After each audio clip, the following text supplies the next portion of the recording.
What is your response to people who go, "Oh, honey, you're gay, you're not bi"?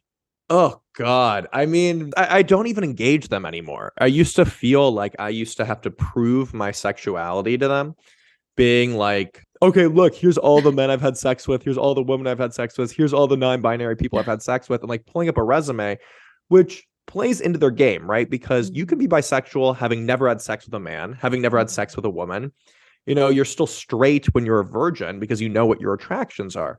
So just because you haven't acted on it doesn't mean you're any less bisexual.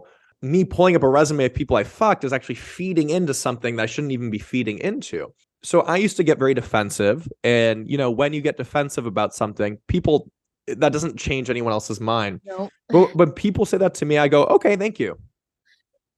End And of what conversation. and they get so uncomfortable, and Yeah. often they backpedal.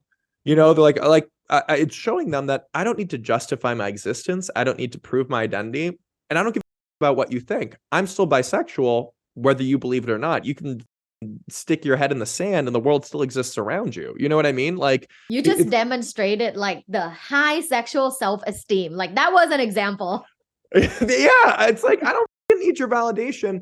And ironically, me not engaging in a debate is more likely to change their mind than me going like a step by step of why what they're thinking is wrong, which is what I used to do. But now it's like, I got shit to do. I got people to I don't give a what you're doing. I don't need your approval, and I really don't care to have this conversation.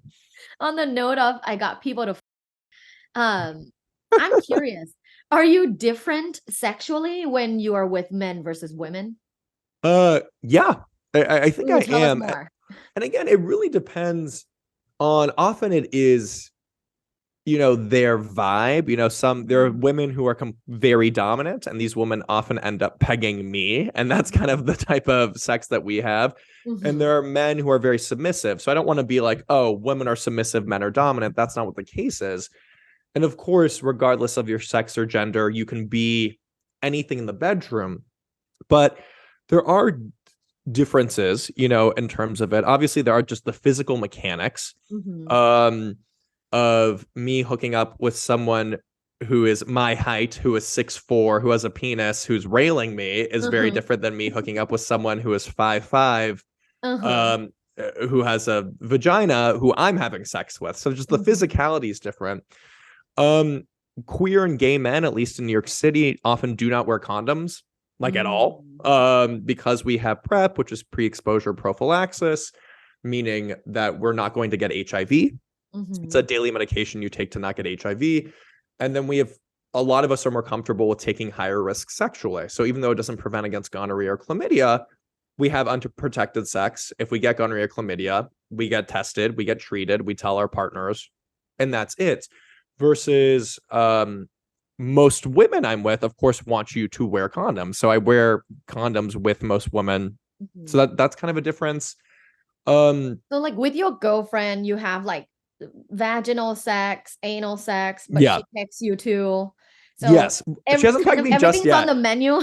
Everything is on the menu, and the way we navigate our like STI risk is something we're both comfortable with. Is essentially I get tested once every month, 6 weeks anyway, just because you got to do what you got to do here. Yeah. And what we do is kind of the first, 2 to 3 weeks after I get tested, it comes back negative. That's when we have unprotected sex. If I end up going to a gay orgy or something, or I have unprotected sex with someone else, I let her know. And then we just wear condoms until the next time I get tested. But at least we have, 2-3 weeks of raw dogging, which is extremely fun for both of us. But it's a way that she feels comfortable with her risks. I feel comfortable with my risks. Also, I feel like the differences with gay men have a lot more anonymous sex. It's one of those things where, like, because I use like hookup apps like Grindr and Sniffies, and I can have a guy over into my apartment naked blowing me within 15 minutes. You know what I mean? And they just come in, and it's a lot like kinkier stuff we'll do, where they'll be like, hey, I'm blindfolded, my head's over the bed, the door's unlocked, come in, throat fuck me, and then just leave. And because, again, they're not the same safety concerns, obviously, with a man and a woman would not do that to a complete stranger. There's an element of safety that happens when it's a man and a woman. And even though there's still obviously safety issues among gay, queer, bisexual men, we still take those risks. You know what I mean? So like there's a lot more of just like someone in a public place, someone in a park, someone coming over, doing just like quickie hookups that just wouldn't happen kind of the same way, meeting and having sex with women. So a little bit ago, you said orgy. I'm wondering, what was your first orgy like? Got a few interesting experiences with orgies. So I remember there was one that I had like two experiences, but one was like going to this gay orgy with my boyfriend at the time, and I actually ended up leaving. I felt so uncomfortable, which is so funny considering where I fucking am now. And now like, I love writing this shit. book. But it also shows that I was not prepared for like a gay sex space where like often in those spaces, it's not enthusiastic consent based. It's not like, hey, can I touch you? It's more if you don't like something, you tell them no. So it's more of an opt-out consent space. And I was just not used to a bunch of guys kind of touching me and grabbing me from all sides. And I was like, I feel uncomfortable and overwhelmed. I'm going to leave. And now I fucking love guys touching me from all sides. Now you organize one. Now I organize it. I love it. But I think I just went in with the wrong expectations. And if I'd known that this was the space, I could have gotten in that mindset, but I wasn't prepared. Is that the difference between like, let's say a gay orgy versus like a co-ed sex party? You know, the thing is, I don't want to like perpetuate stereotypes. Right. There are some gay sex spaces that utilize more enthusiastic consent the same way. But I think there are just generally differences. I think that might be a big difference, especially now with co-ed. They really are, of course, like ask before you touch, ask before I can kiss you.